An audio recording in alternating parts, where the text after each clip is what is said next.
ထိုင်းနိုင်ငံအလံနဲ့စင်တူအယောင်300ပါပြီးတော့ Fighter လို့လည်းခေါ်တဲ့ဘယ်တာတိုင်ငါးတစ်မျိုးကိုဘတ်ငွေ9000ကျော်အမေရိကန်ဒေါ်လာ1530လောက်နဲ့ထိုင်းနိုင်ငံမှာလေလံတင်ရောင်းချလိုက်ပါတယ်။ထိုင်းနိုင်ငံရဲ့အလံတိုင်းအပြာရောင်အနီရောင်အဖြူရောင်အယောင်3မျိုးပါတဲ့ငါးကိုလေလံတင်ရောင်းချဖို့ကုန်စုံဆိုင်ပိုင်ရှင်တူဖြစ်တဲ့ Gachan Worachai က Facebook ကနေကြော်ညာခဲ့တာပါ။ပထမထိုင်းဘတ်ငွေ69ဘတ်အမေရိကန်ဒေါ်လာနဲ့ဆို$3နီးပါးနဲ့စရောင်းခဲ့ပေမဲ့ဒုတိယနေ့မှာတော့ဒေါ်လာ1000လောက်အထိလူတွေကဈေးပေးနေကြပါပြီ။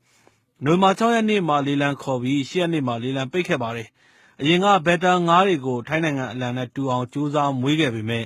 တကောင်မှဒီတကောင်လောက်မနီးစပ်ခဲ့ပါဘူး။ဘက်တာငါးကိုအရင်ကထိုင်းနိုင်ငံမှာဒေါ်လာ690ထိုင်းဘတ်ငွေ2300လောက်နဲ့ဈေးအများဆုံးရောင်းခဲ့ရပူပြီးတော့အခုငါးကိုတော့ဈေးအများဆုံးရတဲ့ငါးအဖြစ်နဲ့မှတ်တမ်းတင်လိုက်ပါတယ်ခင်ဗျာ။